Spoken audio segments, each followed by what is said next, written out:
Hello, welcome back to the Football Terrace. The Champions League proper is back. It's the quarterfinals, and the next 48 hours are going to be absolutely epic in the world of football. The games that are on offer are sensational. Man City, Dortmund, Real Madrid versus Liverpool tomorrow, followed by Bayern Munich, Paris Saint-Germain, and FC Porto versus Chelsea on Wednesday.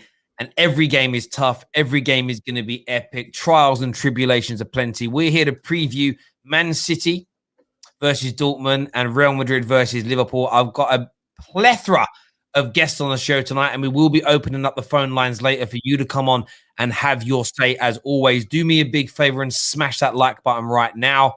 Subscribe to the Football Terrace and make sure you click a little bell notification button that's next to it so you are made aware as and when we go live. Let's bring the panel on here. Look at their nervous faces for four. Like me and a gal are just sitting there chilling. We ain't got to worry about Champions League. We're all nervous. Good. We're just sitting there chilling, doing our thing. We've also got Jan here back in Manchester City and 3 Liverpool fans, compensating a bit for their lack of quality this season, really, in Ram Conroy, a man like LFC. Sonny, how are we all, and how are your Easters? How are your Easter breaks? Good. Maybe you said Easter as a festival or just eat chocolate. Nice, good times? Good. Yeah. Very good. It was Mum and Dad's anniversary yesterday. Thanks for sharing. It was mine and my girlfriend's anniversary as well. That's funny. That's good. Well done. Happy days. How many years? How many years? 29 years. 29 years. Bloody hell. Your poor dad. I'm only joking. Who's excited about the Champions League this week? Or are you nervous? How's the emotions at this point? I'm buzzing, to be honest, Terry. I'm actually buzzing. I'm not usually this excited for games, but I am with this one, to be honest. We're touching on Liverpool second. We're starting with Man City, and Man City's an enigma for me in the Champions League, Jan, because I would say 70-80% of your fan base that I've had conversations with don't like it and never care about winning it. I don't believe you've got past. Have you got past the quarterfinals under Pep? Yeah, one semi. Oh, not under Pep. Not under Pep.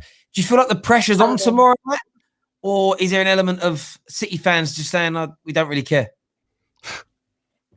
I think the pressure's always on. Until we win it, the pressure's always going to be on us. I think a few seasons ago, not so much because no one realistically expected us to win it.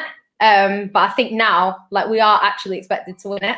So I think we'll always be under a little bit of pressure until we get over the line. But I don't think we're going to win it this year. But I think we need to make progress. We need to get to a semi or a final at least, and then go from there. We can't keep going out of the quarters every season. It's ridiculous. Why don't you think you're going to win it? I don't know. On paper, of course we can, but I don't trust Man City in the Champions League. I'd love to sit here and be like, yeah, I'm confident we should do it. But Man City just in the Champions League, there's something mental, I think, that they just can't get past. And I think we need to push past it. Everyone has been in that situation where they haven't won it before. Everyone's had to get to a final before they've won it. So Man City just need to make sure they do that. And once we've done that, I think we'll be fine. No, I make you favourites, to be fair. I think you're so good. And I'm not even trying to put pressure on City. I don't want to feel like you're the favourites because you're edging ever closer to this, either equaling the treble or even worse, doing a quadruple, which is just my worst nightmare as a Manchester United fan. It truly is. Igal, when you look at City tomorrow, if they're going up against a Dortmund team who have only got 1 win in 5, only 1 clean sheet in their last 5 games, do you make City the overwhelming favourites to make it to the semis? 100%. The reason being because we know City's strength this season has been their defense. And when you get a team like Dortmund who are so open going up against a team that is so well touted for their defensive capabilities this season, you can't look past Dortmund, but at the same time you're going to say, you know what? City has the perfect tools to go up against them because their attack is better than Dortmund's, their defense is better than Dortmund, and you know what? I would even say their midfield is better than Dortmund's. So I would say they're renowned favorites, and if they lose, you know what? you have to put it in the same level as if they bottled it again, because Dortmund shouldn't be beating Man City in this competition this year, because Man City are the best I've seen them this whole time. Even their quadruple winning team and their 100 points team were not as good as this team defensively. Do any of the Liverpool fans look at City? If they go out of this round, is it bottling it from City, or is it just Dortmund? Yep. Is Dortmund are rubbish. It is. They're rubbish defensively. Dortmund Man City are amazing. Can I add, for me, guys, see City struggles in the past, apart from maybe you could argue Monaco, they play quite attacking football, but Lyon last year and even Tottenham the year before, City struggle against teams who maybe they should go out and beat, and they're not going to come at them. Whereas I think Dortmund, we know they're not in good form, as Agal said. They're very top heavy, so that's their plan. They're going to go for that. And I just think there'll be far too much space that I think City. I can't see Dortmund winning this. There's no scenario where Dortmund win this. I think City go through 10 times out of 10 for me. For me, you can argue that what's his name? Haaland is a game changer. For me, De Bruyne is a bigger game changer than Haaland. But they don't even need De Bruyne. He can go on the bench. They've got that strong team. It doesn't matter. This season they took him out. They still beat Team 5-0. The front three's movement is better than anyone in the world. That's why I think they'll. Or whoever you want to put in there. Imagine the likes of Raheem Sterling and. Sterling can't even get a game now, though. Like you think about Mahrez running out Mats Hummels, who's not the quickest, and he's very, very, and he's aging as well. Yeah. Like, just only too much, Rami. Just too much. I think they're rubbish, Dortmund. They're rubbish. I'm not even like just saying that. They're actually rubbish. Listen. Guys. When we look at the two teams, we obviously have Man City as a favorite. But the real question is, if they start to change their things and do what Pep did the past years and start questioning themselves, can they get into a situation where Dortmund can get at them? And that's where I quickly is because this season, I think, Jan, you might be able to back me up. Pep's done this thing where he's made those changes in usually making a quarterfinal, but this time it's actually worked in those games. Like, you still went out and won the game. Usually maybe a year or two ago, you put that same team out, you usually don't win. He makes a change, but those changes, you're still winning. Like taking De Bruyne out, you're still beating teams like 5-0. In fairness, City have done it for, it's not a new thing. Yeah. And this whole thing about supporting English teams in the Champions League, I don't do that. We'll get to that later. Sorry, go on, Jan. No, I was just going to say, one thing that I would say with Man City is when we have gone out, we've conceded, a lot of the times that we've gone out, we conceded 3 away goals or more.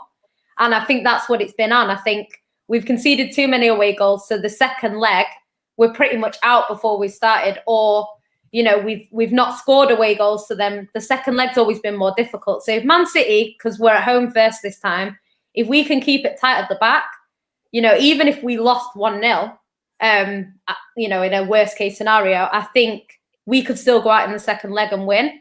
But we've just, like Monaco, we conceded 3, Tottenham, we conceded 3, Liverpool, we conceded 3, like every single year, and it's too many. So hopefully, if we can defend well, I think we've got a good chance. I think what stands out to me this time around for City is your squad is so strong, so deep, and it's this concertina season, and you've just got the ability to rotate and keep people fresh, where I think a lot of teams at this point are really feeling the pace of having had to play 2 games a week for almost the entirety of the season. And because the plethora of players you've got, they're at a high level of quality, the fact that you're able to rotate and whatnot, I think is really paying dividends for Man City now. And fair play to them, because, you know, you bought well, you spent correctly, and the players this summer that you purchased have come in and done a good job as and when needed. Like Ferran Torres, he hasn't really sort of pushed on in the second half of the season, but he kept a few players out for the beginning of the season, which means that they were fresh to come in later on down the line. I do say, I think being knocked out by Dortmund would be a real difficult one to swallow for Man City fans if they were being truly honest. And I think that the media will go at you. Rivals will definitely come in and banter because you are better than them. And of course, we'll get onto Haaland in a few moments. They have, I mean, it's mad to think that 12 to 18 months ago, nobody was talking about Haaland. He was an absolute, okay, there were a few sort of football purists that maybe watch everything. He wasn't even a name that I mean, he did some madness in the summer for the under something World Cup, whatever it is.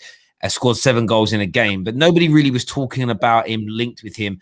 And now he's just on everybody's summer wish list, including Man City, Man United. But barring him, you've got Jadon Sancho out missing for this game. Defensively, they leak. They were 2-0 up after 10 minutes or so against Bayern Munich, and then Bayern Munich brought them back. So happens every year. Every year. Exactly. So they're so gettable, but that's still where the caveat comes in for me, because that's where City have fallen short in years gone by. Monaco didn't have a better team than you, in my opinion. I know they had an Mbappe that was nowhere near the level that he's at now. You know, last year, Lyon, come on. Like, they're just, you're so superior. And it's if there's that mental block, if there's that, just that inability to get over this hurdle again. I mean, I want it to happen. I can't lie. I want it to happen, because then it's like treble can't happen, quad can't happen. I'm a happy man, right? But it's a big, big test for Man City. And we still know a lot of people are going to go at Pep Guardiola about this. He's been brought in to win that Champions League, hasn't got past the quarterfinal with his squad. So there's massive, massive pressure. Igal, you brought something up. I think it's a really good side talking point. Supporting other English. Yeah, I mean, that's something you don't buy into? Nah, I'm not going to support Man City to win the Champions League before Arsenal. I'm not going to support any other Premier League team to win another Champions League if we don't win one. So at the end of the day, I don't get this whole thing supporting other English teams as a rival of a team. The other teams that are in the Champions League, I feel like I should be hoping for their demise. I should be hoping that Chelsea loses to Porto. I should be hoping that Dortmund beat them. But I can try to put my rivalry aside and be like, yo, balanced opinion. Yes, I think they can beat them, but I'm not going to support them to beat them. Yeah. Do any of you ever support other English teams in Europe? You know what I'm saying? Do you know the only one, Terry, that I've ever not say supported but didn't mind see them doing well was see when Leicester. I'm not supporting them, but I didn't mind seeing Leicester because I thought it was like that kind of continued the fairy tale achievement and whatever like that. I didn't mind that, but see if it came to like someone against Man United though, I'd want another English team to win. If it's Chelsea, Man United, I'd want Chelsea to win. Like there's differences to different Liverpool fans, but of course, because you've got there's a higher. The reason none of us cared about Leicester doing well is because at that point no one looks at, even though they were champions of England, nobody looks at Leicester as a rival. It's about right. I cannot and will not support a rival. I supported you guys in the final. That's the only time because of Spurs. No. Yeah, so that would make sense because there's a vested interest. Like I was going to say, or the only other time I support an English team is, say, Man United were in this. We're not, and we were going to face a team in the next round, and you're playing right this season. What about Chelsea. European finals? 1 second, bro. And it was Chelsea versus Bayern Munich. But Bayern Munich are the better team. I'd want Chelsea to win because I fancy my chances more. So, but it's a bit like the weakest link. Is I'm going to vote every now and then. Right, I've got to vote out strategically here, as opposed to letting my head rule. But yeah, no, I don't support anything. So, but if Chelsea get to the final of the Champions League and they're up against, I don't know, Bayern Munich, I do not want an English team winning. For me, it's discreet. You are basically pissing on your own football club's badge by doing that, in my opinion. Yeah, it's filthy, and your parents should be ashamed at how they brought you up. I mean, it's that's a joke. See, anyone's, oh my god, I can't believe you said it. Not real satire in relation to that. But I want to speak Haaland. I mean, Sancho's out of this game. I don't even think he's travelled. He won't be coming, which is a shame because of the Manchester City story. But Haaland's in Manchester. What I am intrigued to see is how he does up against the best team in England and the best defence in England tomorrow night. Do you have fear about that at all, Jan? Is it something that's giving you like slightly sleepless nights? I've been waiting for Haaland to come to the Etihad for ages, not to play against us. So yeah, I think he's just so clinical, and everyone has a mistake in them in every single game, and I just think he will pounce on that.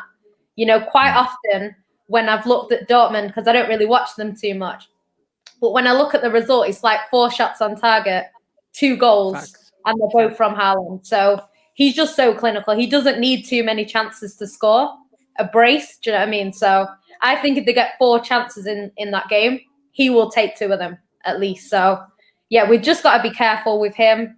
I'd put Ruben Diaz on him.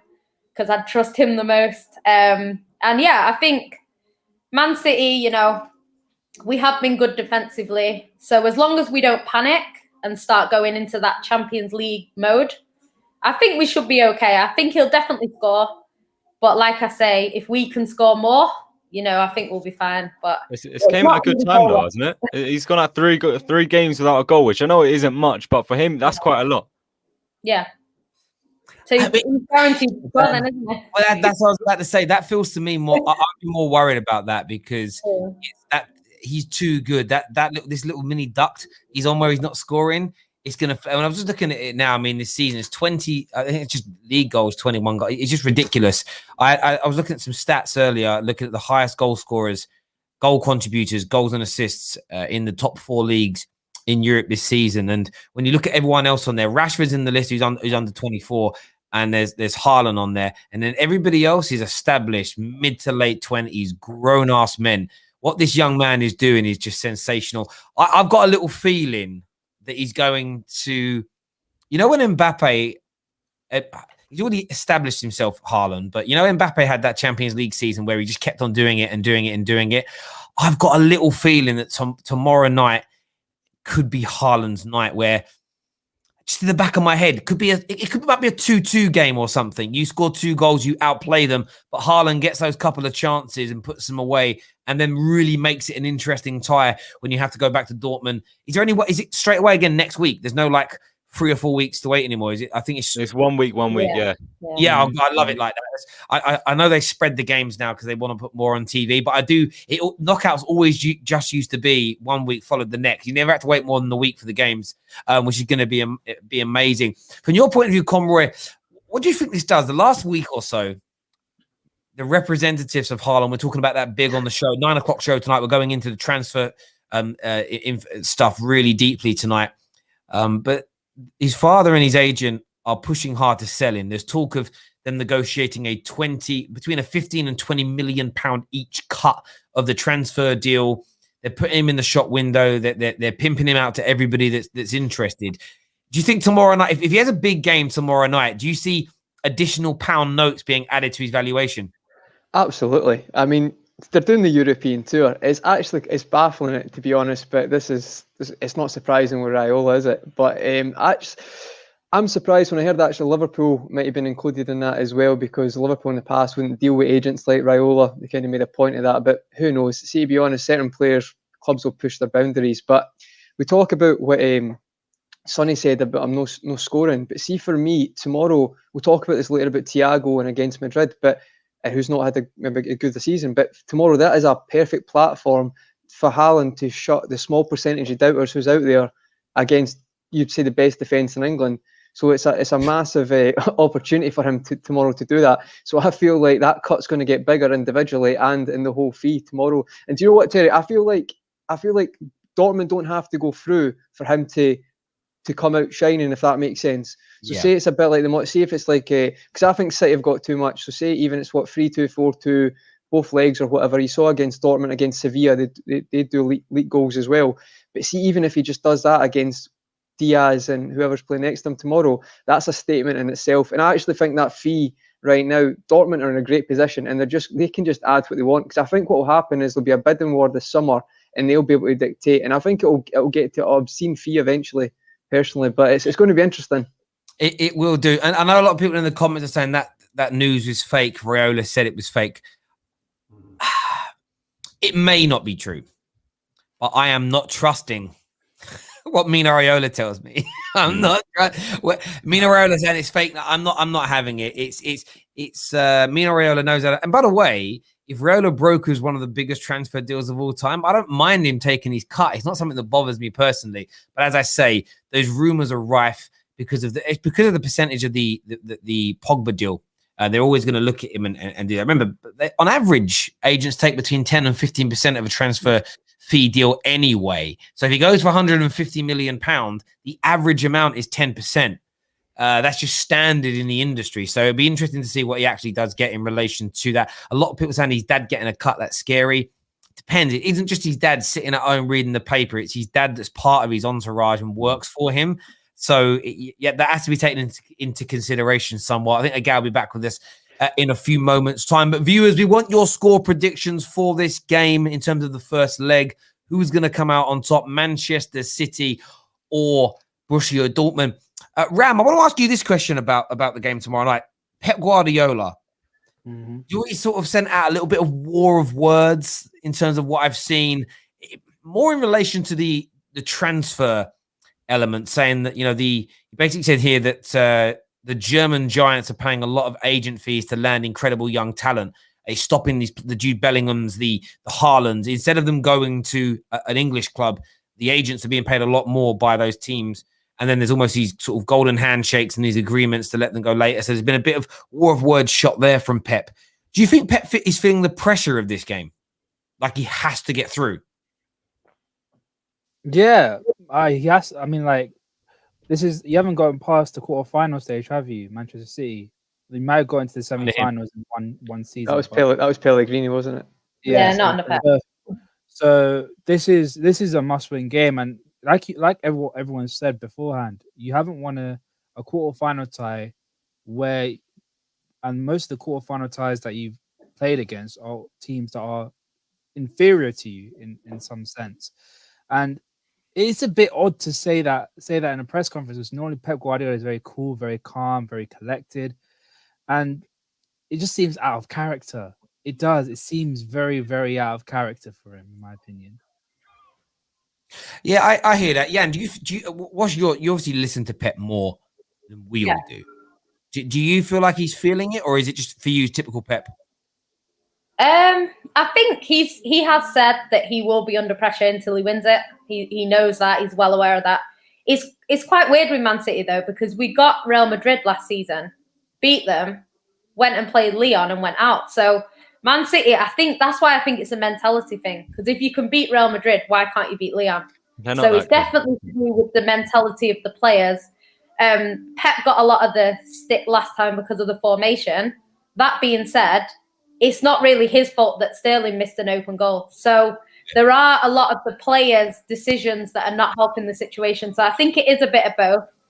And that's just what I want to see from City. A lot of City fans, like, they just want to see Man City go out there, play well, hopefully beat Dortmund, and then go up against Bayern Munich or PSG and give them a good game. Like, whether we go through or not, it will depend on the quality of the team because, Bayern Munich are unreal on their night, especially in Europe. So I'm not going to go into that game if we do get there thinking, oh, yeah, City are going to win. But if we give them a good game, I think I'd be happy with that because a lot of the times when we've gone out, like you say, it hasn't been a great performance.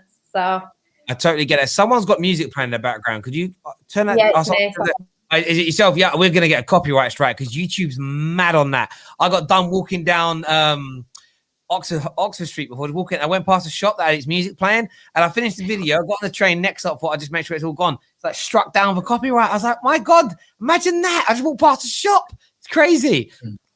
Terry, I just wanted to say something on what Ram was talking about. You guys do realize Pep Guardiola is saying that they're not going to spend money on a £100 million player. It could just be smokescreen, trying to tell them, you know what, we are willing to do it behind closed doors, but to the media be like, hey, we're not going to do that. Just so later when it does happen, you guys are more shocked. Could be just a smokescreen. But why do it then? I think no. Why do it? Sometimes people throw stuff out there. Yeah, all managers do that, guys. Just to let other people know we're not interested, and then behind closed doors they can get their stuff done more quicker. Because if you say something like that publicly, it relieves the stress of your rivals that are trying to get that player. But so if you see it, I reckon they see it. No, but look at it this way. It's like if a company is doing business, they're not going to say it publicly, right? So if you're a team like Man City, you're going to not want your business out there publicly. You want to do stuff behind closed doors. Just like Liverpool, you guys went in, got the Fabinho thing done before the window even opened. Yeah. A lot of same with Thiago, Igal. Thiago, we were told, sources were told that Thiago wasn't happening. Next week he's signed. So I understand that. It's all deflection sometimes.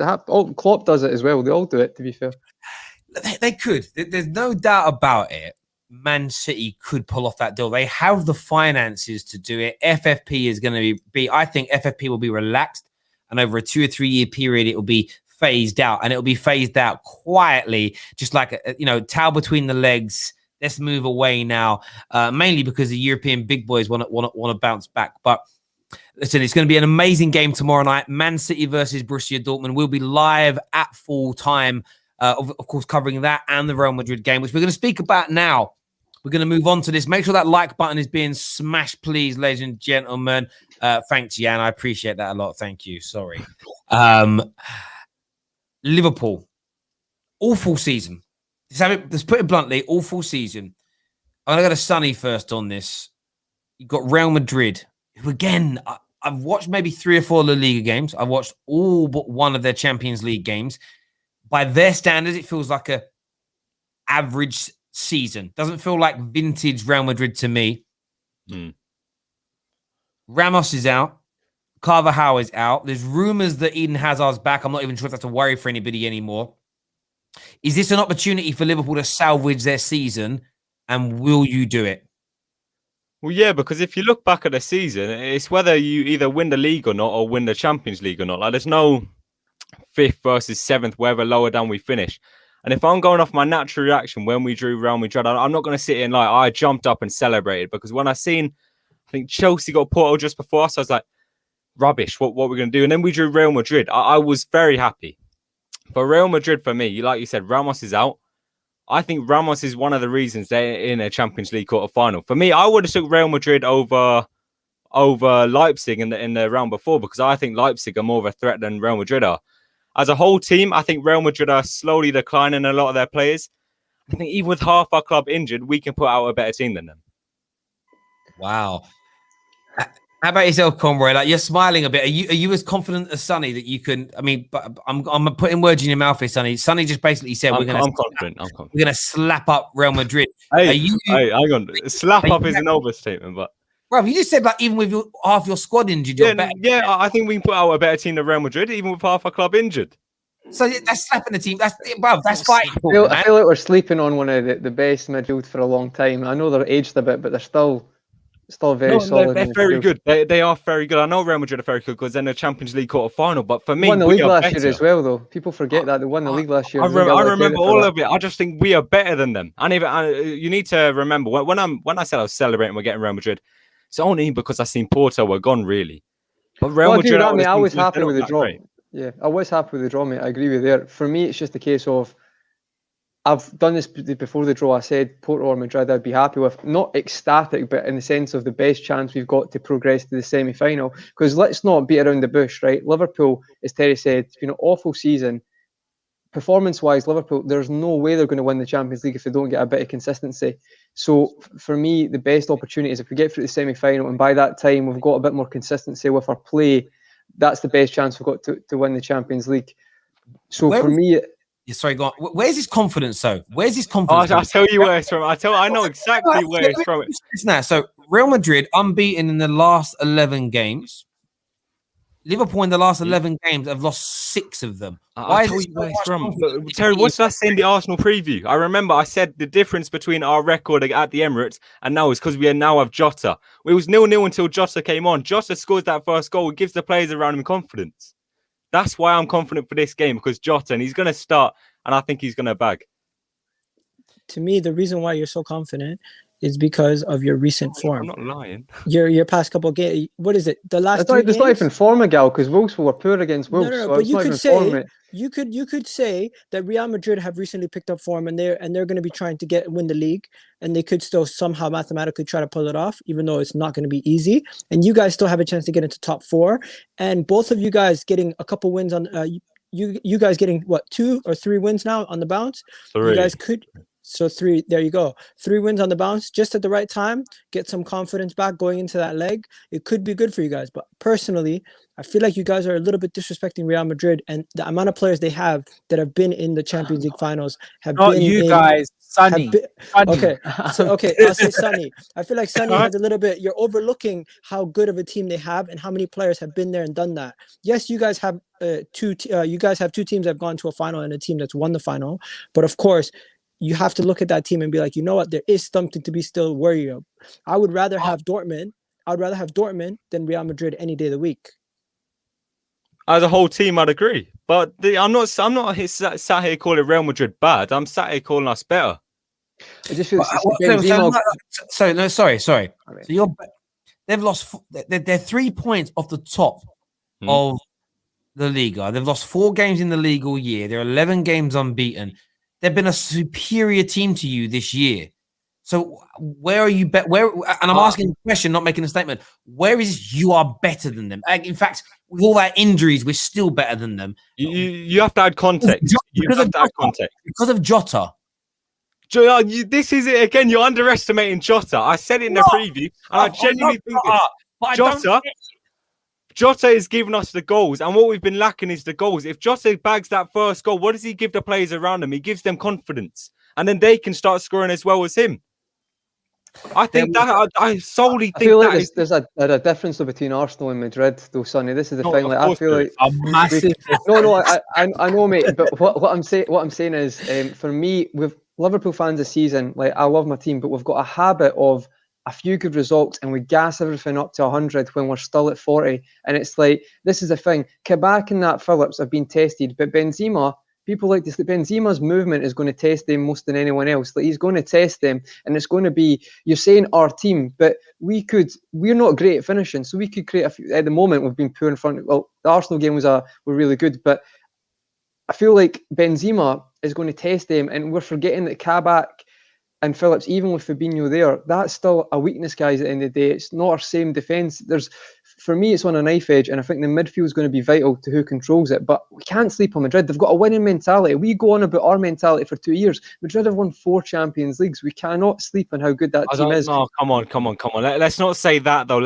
I get it. Real Madrid are good, but let's not say Real Madrid. They've played poorly so many years, mate, in the Champions League and won the games. Like, I've watched the game. They've conceded so many chances, but they have won the game. How about this? Aren't you worried that your focus on winning this tie against Real Madrid and trying to get to a final of the Champions League could take away from your league form, and you could miss out? You could end up not winning the Champions League and not getting top 4. Wouldn't you rather focus on getting back into the top 4? No, don't focus on nothing. I don't like it when people say focus. This season's a write-off, guys. This season's a write-off. No, that's not what I meant. But I hate it when people say you have to focus on Champions League, you have to focus on this. For me, you have to go into every game wanting to win every single game. You don't go into every game not winning every single game. You don't deserve to be a professional. I hear that. Listen, I'm not disregarding Liverpool. We've got a massive chance of going through. Jan, what's your views? Who do you make favourites in this? I need to say this bout. They're not fighting in this game. I do think Liverpool will go through. I do think Real Madrid are not what they were with Cristiano Ronaldo. I think we saw that last season.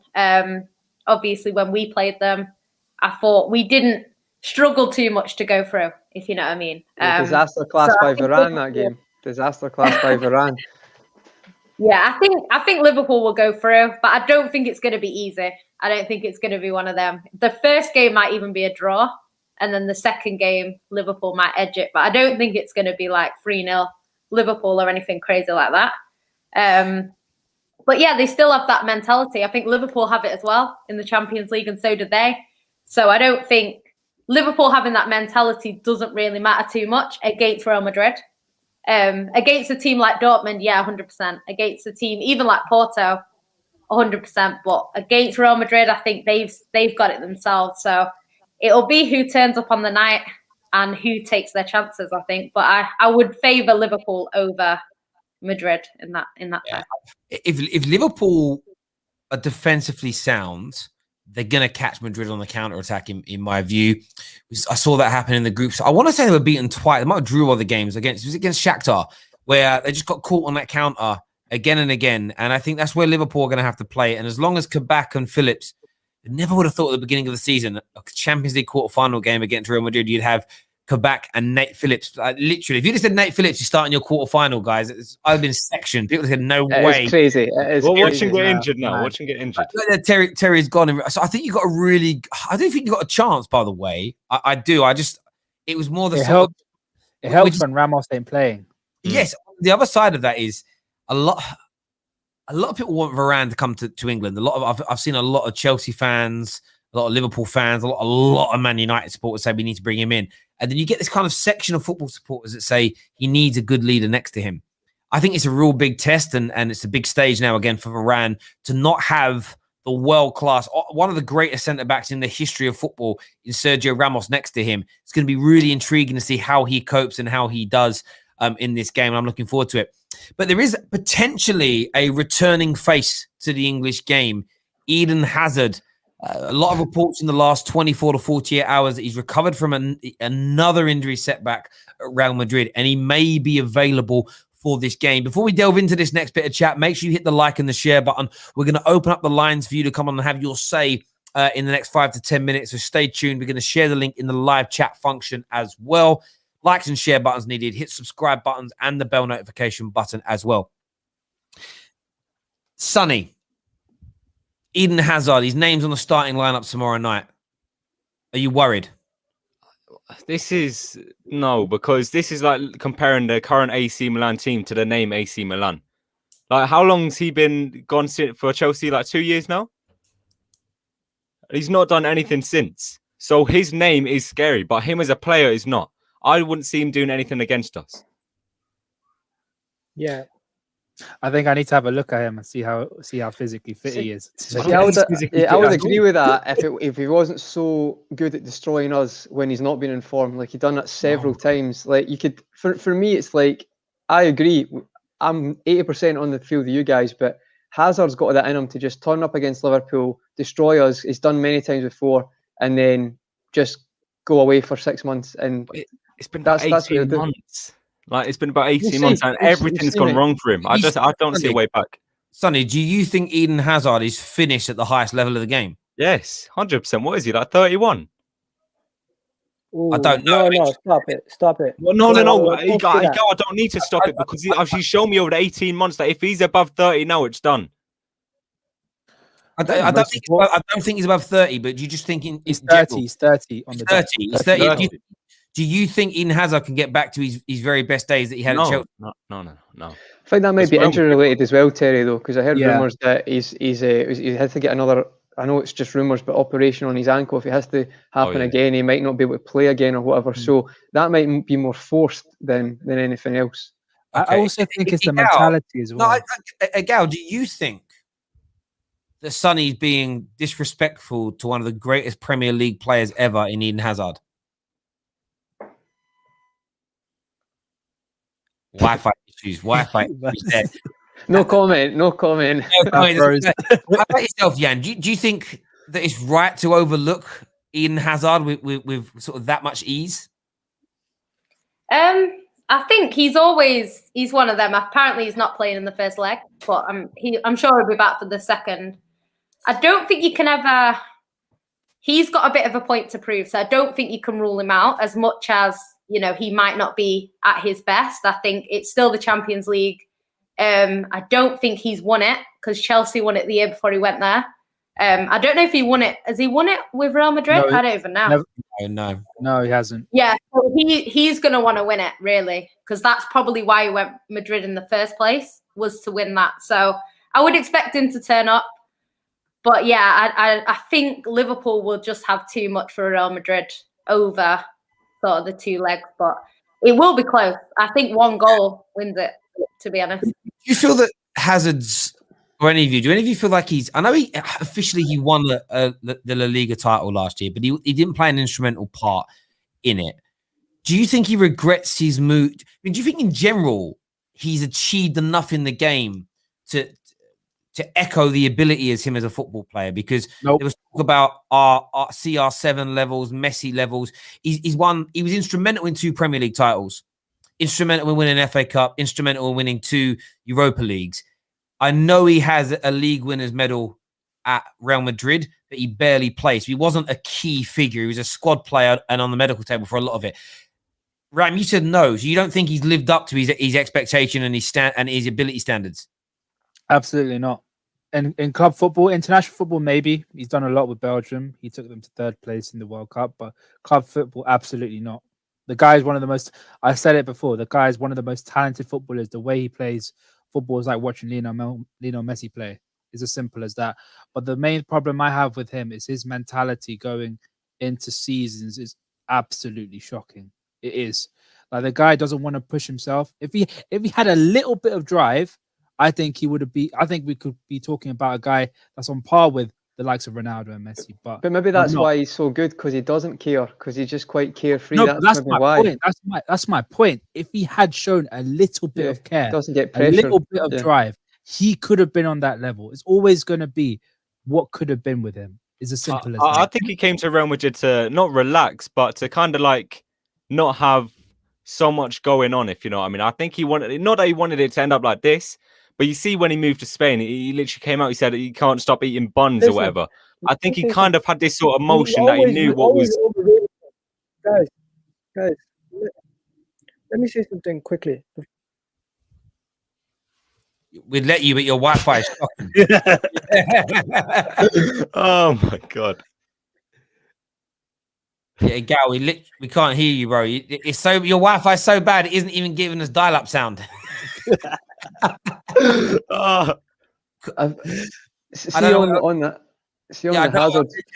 Yeah, go on, mate, go on. See, on the Hazard thing as well, though, you say that, Sonny, but how much was it overall? Did I hear the other day it was like add-ons, it was like 120 million that Madrid paid for him. So they've bought him in to be the Galactico, but really, Real Madrid, 100%. I'm a big fan of Bale, and Bale for me, people slept on what Bale's a legend, a Real Madrid legend, and it's like, that's not easy to go and replicate. And I think Hazard people thought he might have done that, and injuries or mentality, he's not been able to. It's an interesting. There's a lot of people saying here like the Eden Hazard slander is mad on him. No one is denying his undoubted talent. No one is denying that he wasn't a sensational player for Chelsea. But with the ability that he had, only 3 league titles, currently no Champions League title. He had one of the biggest money moves in the history of the game, and injuries played a part. But listen, Jonathan Woodgate made a big move, and it wasn't yeah, we can now. Yeah, you bugged out before, bro. We didn't hear you. Jonathan Woodgate. Yeah, we can hear you. Okay, yes. I'm just gonna say this because I can't hear any of you guys. Go on. And then I'm gonna go. Eden Hazard, in my opinion, has always been slightly overrated because he never, even at his best, statistically, he was not up there with the best players in world football. And I don't know where this whole thing came from to compare him to Neymar, Messi, and Cristiano Ronaldo. Absolutely ridiculous. Chelsea fans run this agenda forever, and players run this based on his ability and eye test. But when it comes down to it, he doesn't match up statistically, and he doesn't. You can't tell me that he's lived up to the billing, and he's always been overrated in my opinion. That's Igal speaking there. I know his Wi-Fi is a bit down today. I've got a really difficult question here being put forward to me here. Who would you support, Terry, in a City-Liverpool final? The 7th Champions League or the City quad?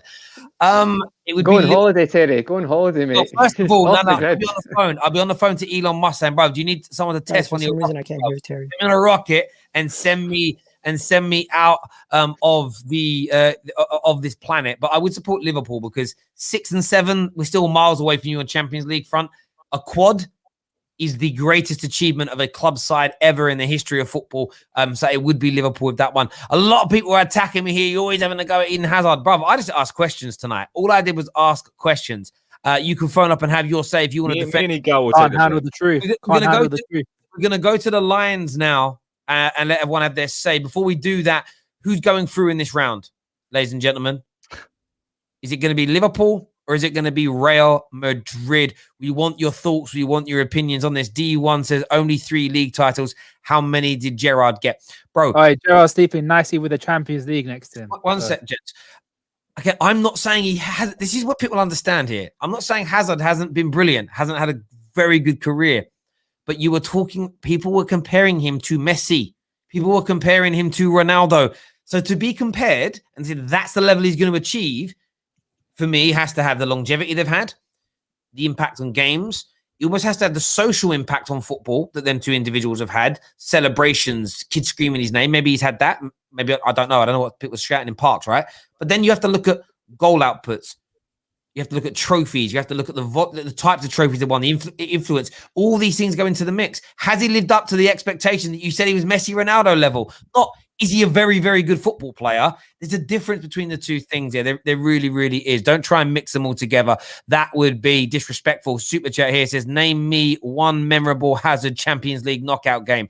Listen, in terms of the champ, I swear he only had about 6-7 Champions League goals. I don't think he scored in a knockout game in the Champions League. So again, and these things matter. They do matter when you're comparing him to Ronaldo and Messi and Neymar and the like. We're not talking about, you didn't compare him to Anthony Martial. You didn't compare him to Darren Anderton of Tottenham, if you will remember, can go back that far. You compared him to the best of the best. So that's what we're judging him on, by where you compared him. We're going to go to the phone lines now for people to come on and have their say. I clicked the wrong button. Let's see what our callers have got to say. First up on the show, we're going to have Monsieur Ahmed. What are you saying, Monsieur? Hi, guys. Hi, everyone. Yeah, it's going to be an interesting tie tomorrow. I mean, speaking from a Liverpool point of view, I understand what Conway is saying, that, listen, it's been 3 games and we can't go to a level 100 because this is still a Real Madrid team with bags of experience. And for me, the most underrated player in world football in Benzema, who I think doesn't get enough credit, will be the biggest threat for us. It will be a big test for us, but hopefully we can get the win. Being away in the first leg is a pretty good thing as well. I just want to touch upon the Eden Hazard. I think, for me, he's a talented player. He's a good talent on him. But I think he's a failed athlete. And I say that he's a failed athlete because like when he joined Real Madrid, he turned up as Homer Simpson. Now, if you're a very good athlete, you won't see Cristiano Ronaldo turning up unfit in the start of the season. You won't see Lionel Messi. You won't see any of the players who are top athletes turning up unfit at the start of the season, especially after a big move like Real Madrid.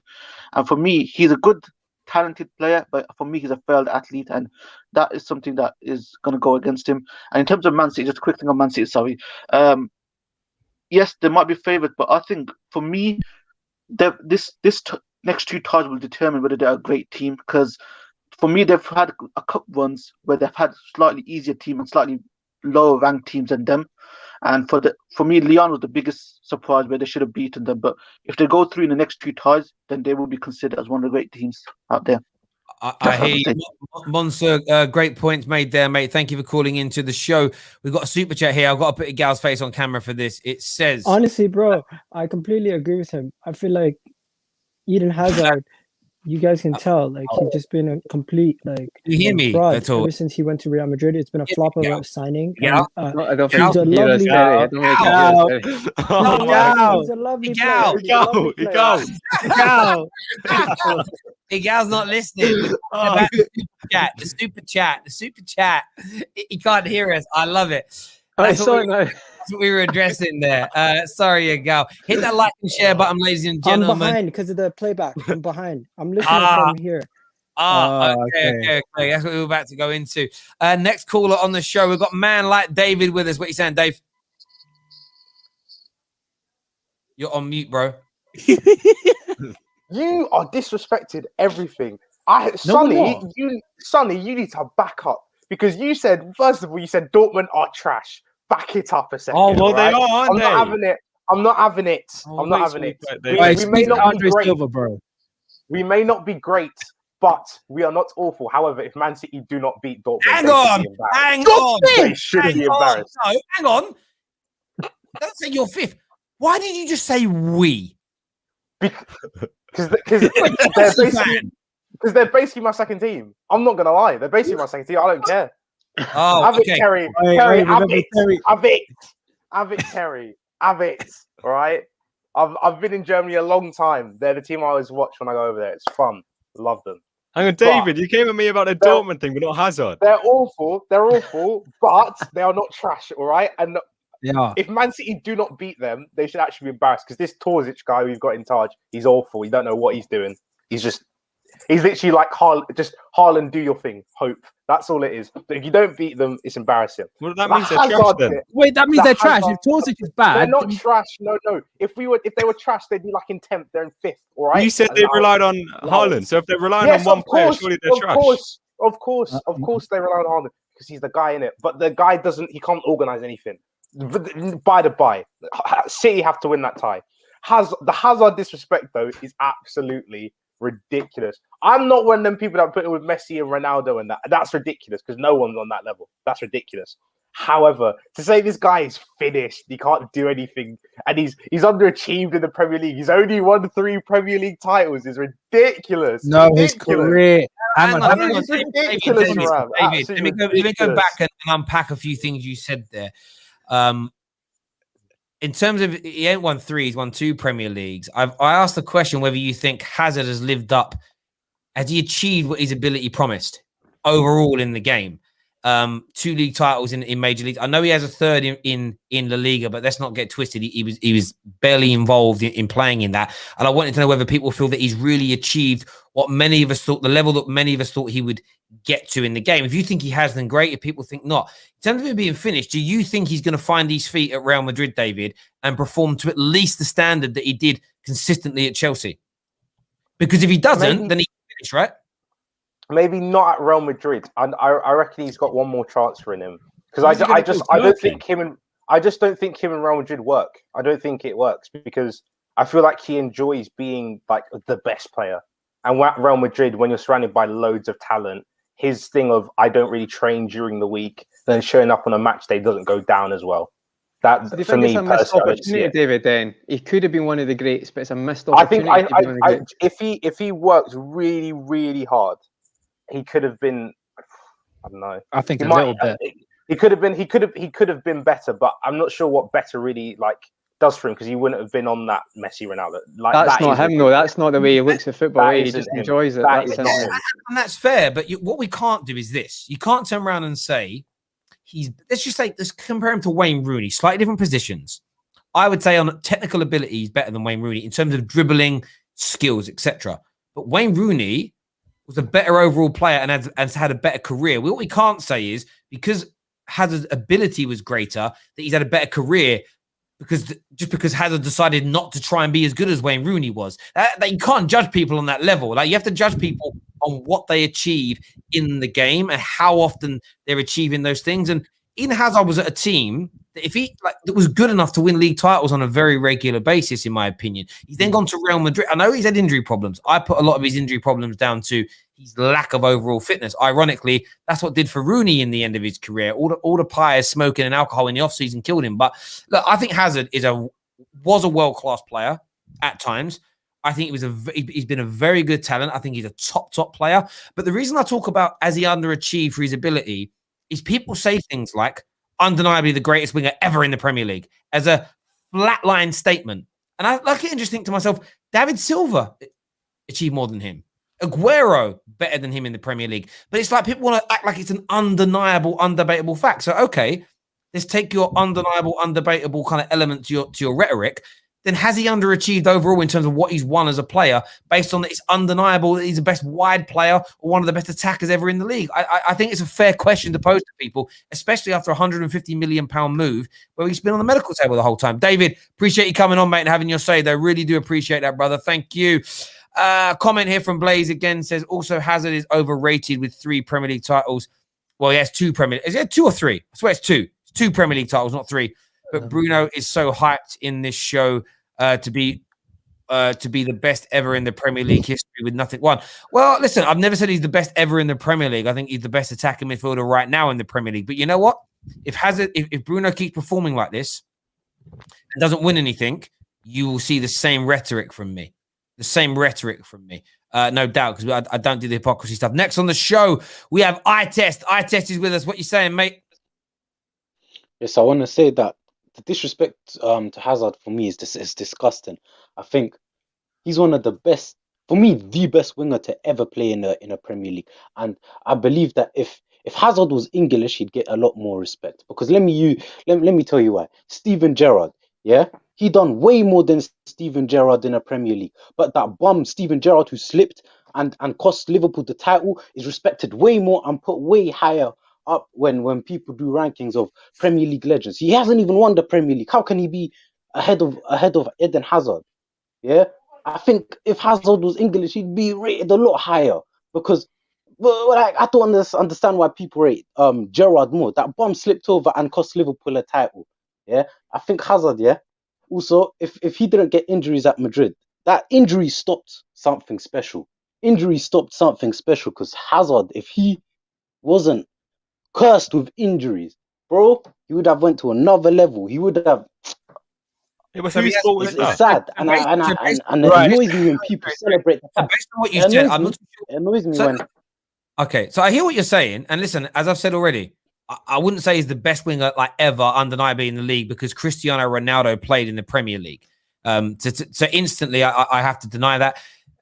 As an example, I think I put Ryan Giggs' longevity and overall achievements above Eden Hazard in the Premier League. Although Eden Hazard on technical ability is one of the greatest footballers to ever grace our grass. The question was, has he underachieved based on his ability? Yes or no, in your opinion? Well, this is what I don't understand as well. We always say, if this, if that, has he underachieved?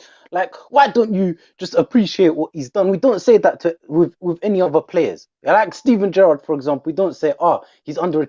I never hear people say, oh, he's underachieved because he never won a Premier League. We do. No, we do. No, if no somebody, one says. hang on. That does happen. When people do the Scholes versus Gerrard debate, one of the things that we talk about is, well, Gerrard didn't win as much. Gerrard didn't, when at the same age, when Scholes was winning his final Premier League title at 39 years old, at that same age, Gerrard was an assistant, was playing in America somewhere. So those kind of comparisons are used in that circumstance as well. And Yes, you do the same yes, thing, bro. but- You come on here all the time, and instead of appreciating the things that, say, Marcus Rashford is good at, you talk about the things that he doesn't do in his game. So you literally come on here and do that. Listen, yeah. But that isn't the Gerrard, question. Do you think Hazard is underachieved based on his potential and his ability? Well, as I was about to say, like I hate it when we bring that up because it's like Hazard was a failure. He wasn't a failure. He had an amazing career at the end of the Prem. Didn't say it was a failure. Didn't say it was a failure. But you've sat on this show, and your actual words were, when he goes to Real Madrid, he'll reach Cristiano Ronaldo levels. Based on your, forget anyone else, forget me. Based on your opinion of the levels that Hazard was going to achieve, has he underachieved?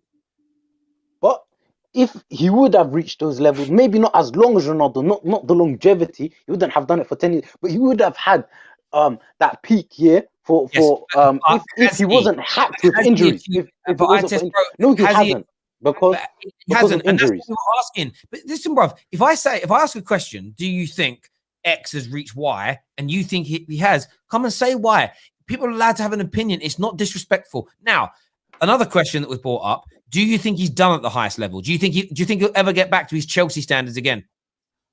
Well, I'm not a doctor, but if the doctors say, like if the injuries stop, yeah, if he's lucky with injuries, he doesn't get a big injury, I don't think he's done. I think he still has it in him, and if he stays injury free, he's gonna do something at Madrid for at least for one season.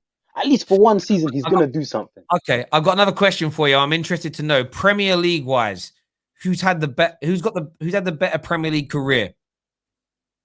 KDB or Eden Hazard? All things being equal, who's had the better Premier League career? Eden Hazard, because who's had a better career, Bale or Hazard? Bale, easy answer. There you go. Bale. Yeah, but you don't. How can you compare him to Ronaldo? Ronaldo can't even get I want to ask this question. So why would you put Hazard above KDB? Why would that put Hazard? Okay, first of all, I'd say Kevin De Bruyne only has one Premier League. Yes, one of them he was injured the whole season, so I'm not counting that. You have to play a key part to win a Prem. So he only has one Premier League. Maybe he's gonna win this season. No, yeah, but he was injured the whole season. So I'm not counting that. He only has one. I don't care. Yeah, maybe he'll win the second this season. So we can't count his La Liga title. Hang on a second. So yeah, are you saying that you're not going to count in Hazard's La Liga title, that you would remove that from his CV? I don't count that.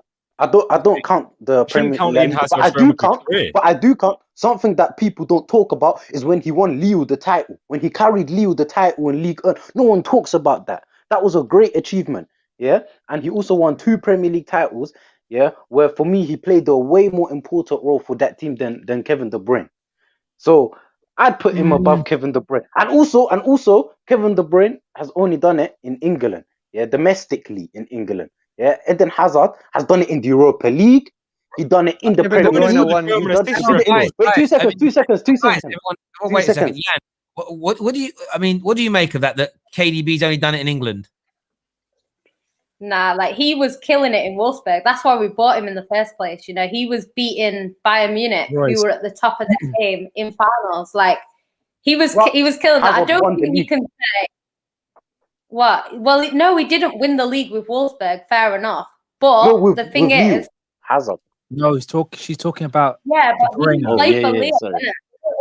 if you played for Lille, we could have that conversation. But right now, I don't think any team is going to easily beat Bayern Munich in that league. It's probably easier to top PSG than it is to top Bayern Munich, just based on what happens. Do you know what I mean? So I don't know. I think I wouldn't say that De Bruyne, Hazard's done more than De Bruyne in the Prem. I wouldn't say that.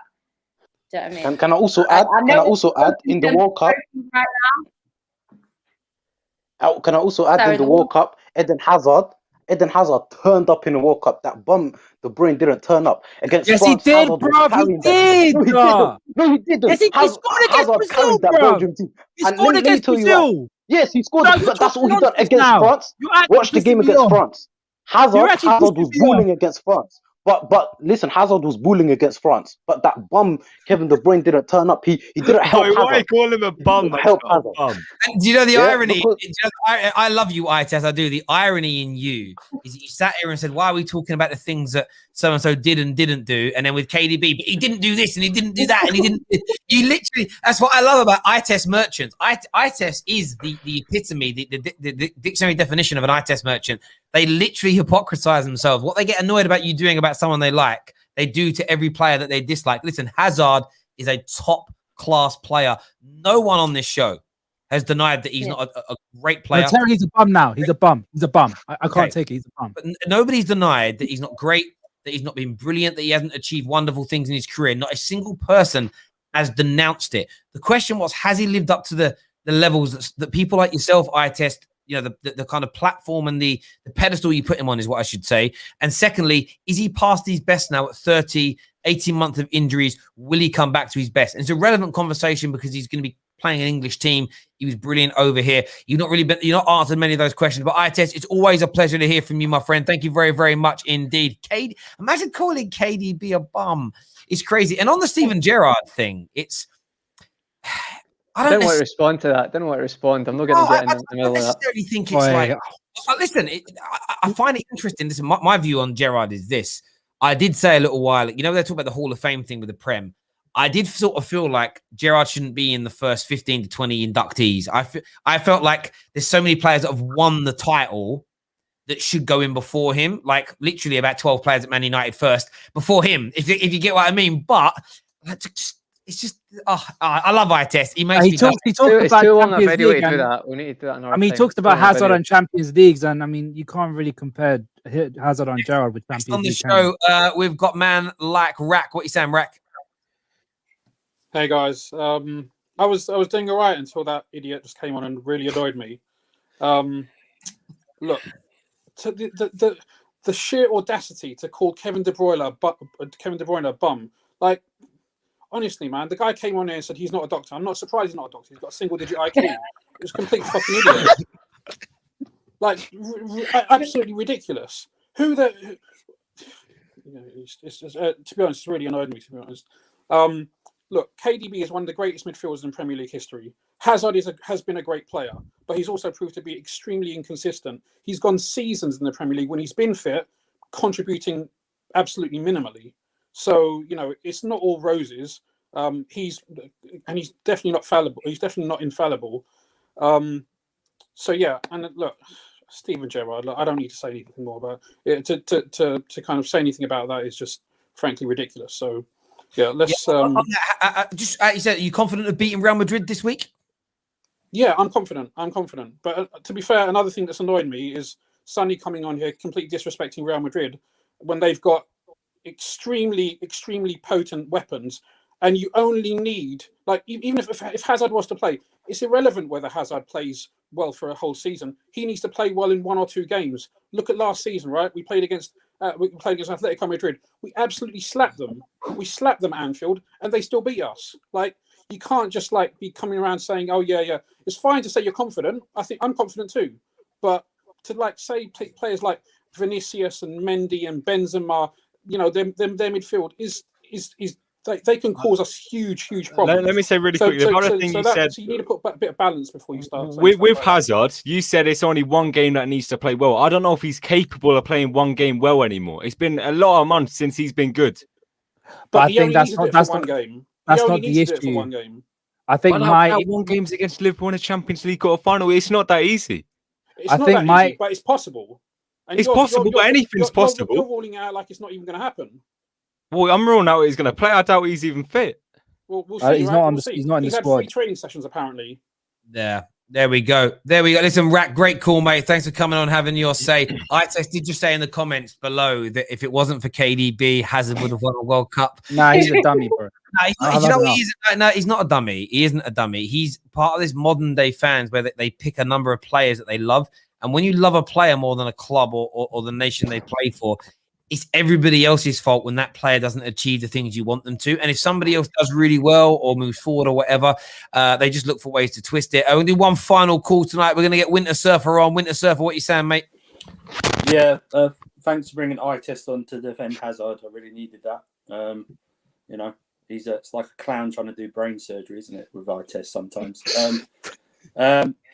I know why Liverpool fans and Arsenal fans don't rate Hazard because he used to smack them up every season, so that's why they don't rate him that much. Oh my goodness.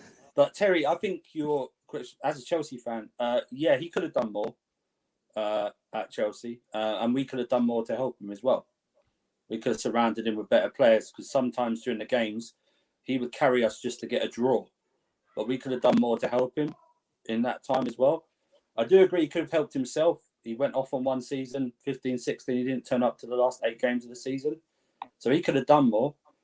Also, I don't count his Real Madrid career because he's not had a career. He's just had but a minimal of appearances, and he's got a Champions medal like Premier League teams do when some player gets 5 appearances throughout the season. So that's all he's really done.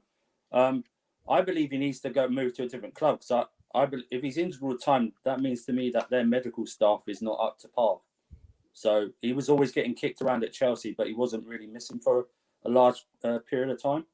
So Hazard could have done better, but he could have been helped by us to get better as well. And that's, but you know what it is? That's fair analysis in terms of that. And, you're answering my question without directly saying it around, did he achieve the levels that he's promised and potential as a young kid? Said he could. The answer for me is no. I think he could be better than he is now. Some of it maybe Chelsea could have built a better team around him. I think some of it is more him looking after himself. He was a bad trainer, and it's like any sport. If you're a bad trainer, when you're like 18 to 25, 26, you can get away with being an average trainer, not doing the extra miles, putting on a few pounds. You get to them late 20s, early 30s, I can tell you this now, it hurts. Like, I go back to the gym next week, and it's going to be the worst 6 weeks of my life because my body is it's not just going to be struggling to get back into the gym. I feel like I've aged about 10 years in this last 12 months with lockdown and everything. So it's just harder. Like the young bucks who are 22, 23, it'll be, a couple of sessions on the running machine, a few weights lifted, and they'll look like they did a year ago. Like, it ain't going to be a problem. Like, you get away with it. There's no doubt about it whatsoever. Winter Server, thank you very, very much for coming on, mate, and having your say. Really appreciate it. Listen, Jan, Ram, and Sonny, of course, Conroy has had to leave, and Igal has got potato internet. So thank you to them for coming on as well. Big games tomorrow. We're going to be live at full time. We're live again tonight at 9 p.m, by the way, so make sure that you're tuning in. Big transfer news coming up. Thank you all very, very much indeed. Smash like buttons, share buttons, and all that jazz.